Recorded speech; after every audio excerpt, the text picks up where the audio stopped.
আছি আমাদের যশোর ফুলের রাজ্য বলতে গদখালিকে বোঝানো হয়। আর এখান থেকে সব ফুল সারা মানে আমাদের অন্ত বাংলাদেশের সব জায়গায় যায়।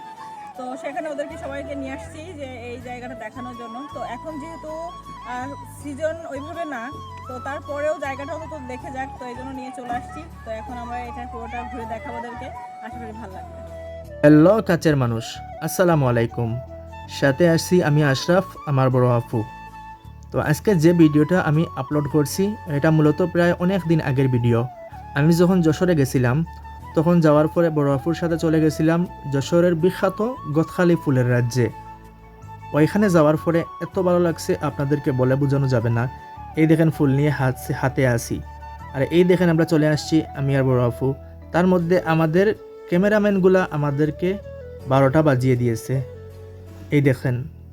আর এদিকে চলে আসলাম একটা ফুলের দোকানে আসছি মূলত ফুল কেনার জন্য নয়, এমনিতেই রাস্তা দিয়ে হেঁটে যাচ্ছি, তখন দেখলাম যে একটা ফুলের দোকান ওই গদখালি ফুলের রাজ্যের ওইখানেই। ফুলের রাজ্য ওইখানে আসছে, ফুলের দোকান তো অবশ্যই থাকবে। তাই ভাবলাম যে কয়েকটা ভিডিও করি। ওইখানে ভিডিও করা হচ্ছে, একটা ফুল হাতে নেওয়া হচ্ছে আর একটা ভিডিও হচ্ছে।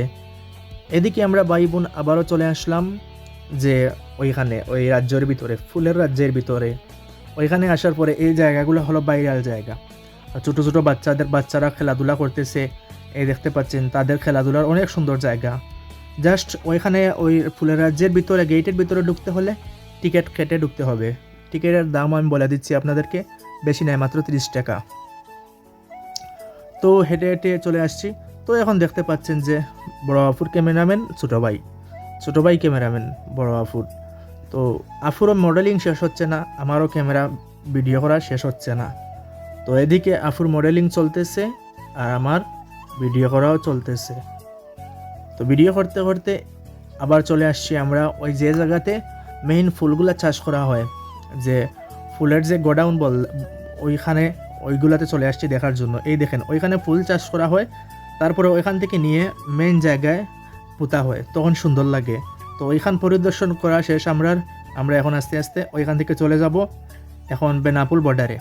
তো বেনাপুল বর্ডারে চলে যাব এখন। এই তো চলে আসছি আমরা বেনাপুল বর্ডারে। এই দেখতে পাচ্ছেন যে আমরা ভাই বোন দাঁড়িয়ে আছি, হালকা ভাব নিচ্ছি বলতে মডেলিং করছি। এই দেখতে পাচ্ছেন ক্যামেরাম্যানগুলো আমাদেরকে কীরকম হাসাচ্ছে। তারা দুইজনে ভিডিও করতেছে অথচ আমাদেরকে হাসাচ্ছে। তো আমাদের চিকনালি এখন দেখবেন, আপনাদেরকে দেখাবো। চিকনালি আমাদেরকে এখন দেখাচ্ছে কি সে কীরকম ভিডিও করছে, তার ভিডিও করা দেখে হাসতে হাসতে শেষ। তো আমরা আবারও চলে আসছি এই বিখ্যাত গদখালি ফুলের রাজ্যে। তো ভাই বোন মিলে হাঁটতেছি আর চতুর্দিক দেখতেছি, সত্যি বলতে জাস্ট অসাধারণ। এত পরিমাণ ভালো লাগছে আমি বলে বোঝাতে পারবো না যে এই ফুলের রাজ্যটা। এখানে বেশিরভাগ লেডিস ভাইরাল জায়গা, তো লেডিসরা তো থাকবেই অবশ্যই। আর আমরা যে সময় গেছিলাম ওই সময় তেমন একটা ফুল ছিল না। ফুলগুলা হয় ওই যে পুরোপুরি শীত পড়ে যাওয়ার পরে, ঠান্ডা পড়ে যাওয়ার পরে তখন ফুলগুলা হয়, তখন আরও ভালো লাগে। বাট আমাদের কপালে যা আছে তা দেখে আসছি। তো আপনারা যারা যারা গদখালি ফুলের রাজ্যে গেছেন অবশ্যই কমেন্ট করে জানাবেন কে কে গেছেন, গিয়ে আসছেন। তো এই দেখেন আমিও এই গাড়িতে বসে কয়েকটা ভিডিও করলাম, আর এদিকে তো আমার ভিডিও চলতেছে, আর আমার ক্যামেরাম্যানটা এত পরিমাণ ফোন নড়াচড়া করতেছে। তো এই দেখেন আমরা চতুর্দিক ঘুরে ঘুরে দেখতেছি। আবারও চলে আসছি সামনের দিকে এসে ভাই বোন মিলে ভিডিও করতেছি, রিলস বানাচ্ছি। তো আমাদেরও ভিডিও করা হচ্ছে আর একজন ক্যামেরাম্যানে। তো এখন আমরা আস্তে আস্তে বিদায় নিয়ে নিব, যে বেনাপুল বর্ডার থেকে এখন বের হয়ে চলে যাচ্ছি আমরা। এই দেখেন আমরা ভাই বোন এবং বাগিনীর সাথে, তো আমরা সবাই কিন্তু গাড়ির পাশে চলে গেছে, আমরা 3জন পিছনে পড়ে গেছিলাম। তো আমরা 3জন হেঁটে হেঁটে চলে যাচ্ছি। তো ভিডিওটা কীরকম লাগছে কমেন্ট করে জানাবেন। ওকে, আল্লাহ হাফিজ, আসসালামু আলাইকুম, ধন্যবাদ সবাইকে।